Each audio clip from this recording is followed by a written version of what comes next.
Olá, gente! Esse é o nosso estudo de número 3, ainda usando o método das perguntas e respostas. O nosso título de hoje é Hora de Viver Eternamente.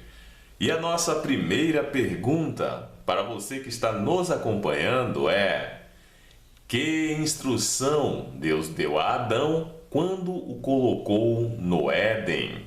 A resposta está lá em Gênesis 2, 16 e 17, e nos diz assim: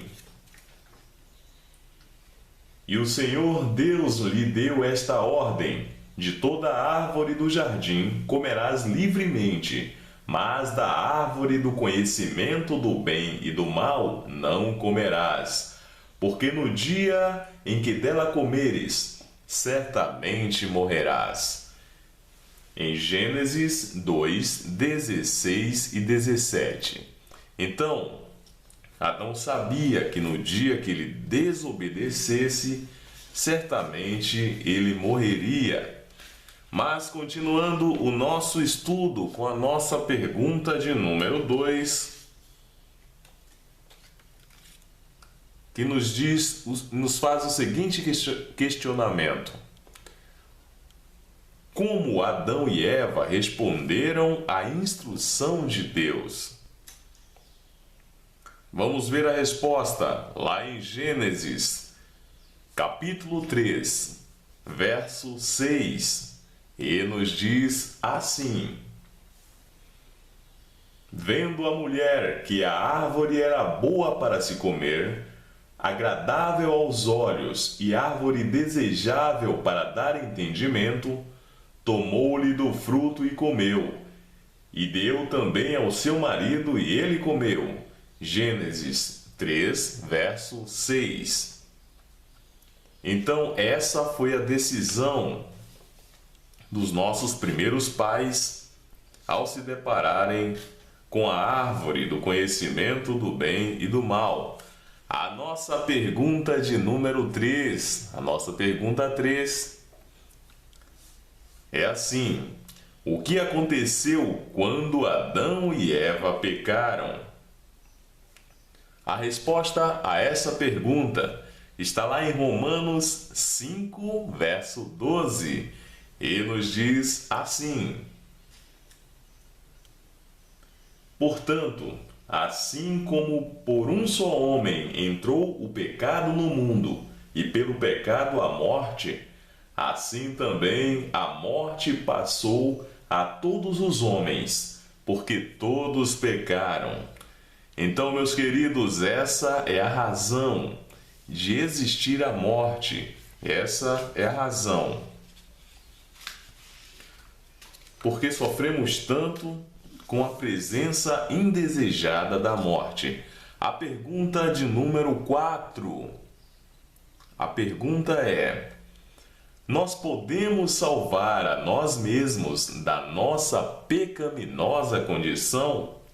A resposta está lá no livro do profeta Jeremias, capítulo 13, verso 23, e nos diz assim: Pode acaso o etíope mudar a sua pele, ou o leopardo as suas manchas? Então poderíeis fazer o bem, estando acostumados a fazer o mal. Essa é a resposta a essa pergunta. Será que nós poderíamos por nós mesmos nos salvar da nossa pecaminosa condição? Certamente não. E aí vem a pergunta de número 5. A pergunta de número 5. Como Deus encontrou uma maneira de salvar o homem? E a Bíblia vai nos responder lá em São João 3, verso 16, um dos versos mais conhecidos da Bíblia. E ele nos diz assim: Porque Deus amou ao mundo de tal maneira que deu o seu Filho unigênito, para que todo o que nele crê não pereça, mas tenha a vida eterna. Essa foi a solução encontrada por Deus para a condição do homem após o pecado. Mas o nosso estudo continua com a pergunta de número 6. O que foi colocado sobre Cristo no momento da sua crucifixão? A resposta está lá em Isaías, capítulo 53, versos 5 e 6. E nos diz assim: mas ele foi traspassado pelas nossas transgressões e moído pelas nossas iniquidades.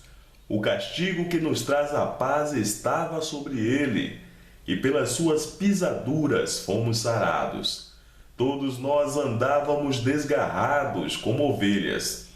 Cada um se desviava pelo caminho, mas o Senhor fez cair sobre ele a iniquidade de todos nós. Isaías 53, versos 5 e 6. Mas vamos à pergunta de número 7, que nos diz assim: o que devemos fazer para receber o dom da graça de Deus? O que eu e você devemos fazer para receber o dom da graça de Deus? A resposta está lá em Atos, no livro de Atos, capítulo 16, versos 30 e 31, e nos diz assim: responderam-lhe: crê no Senhor Jesus e serás salvo, tu e tua casa. A única coisa que precisamos fazer para receber o dom da graça de Deus é crer no Senhor Jesus. Continuando o nosso estudo, nós vamos para a pergunta de número 8. A pergunta de número 8 nos diz: ao recebermos Cristo em nossa vida, que direito ou poder será nosso? Quando você recebe Jesus Cristo na sua vida, que direito ou poder será seu? A resposta está lá em São João, capítulo 1, verso 12, e nos diz assim: mas a todos quantos o receberam, deu-lhes o poder de serem feitos filhos de Deus, a saber, aos que creem no seu nome. Que promessa maravilhosa acabamos de ler agora. A nossa pergunta de número 9. A nossa pergunta de número 9 é a seguinte: que promessa nos é oferecida ao aceitarmos a Jesus como nosso Salvador? A resposta está lá em 1 João, capítulo 5, versos 12 e 13, e nos diz assim: aquele que tem o Filho tem a vida, aquele que não tem o Filho de Deus não tem a vida. Estas coisas vos escrevi, a fim de saberdes que tendes a vida eterna. A vós outros que credes em o nome do Filho de Deus. Que promessa maravilhosa! Ao aceitar Jesus, você aceita a vida eterna prometida por Ele. E hoje, você precisa fazer um compromisso. Desejo receber Cristo em minha vida e aceitá-lo como meu Salvador pessoal. Entrego-lhe a vida e o coração. Que Deus nos abençoe e que você possa continuar estudando a Bíblia e aceitando as promessas de Deus em sua vida. Um forte abraço e até o próximo estudo.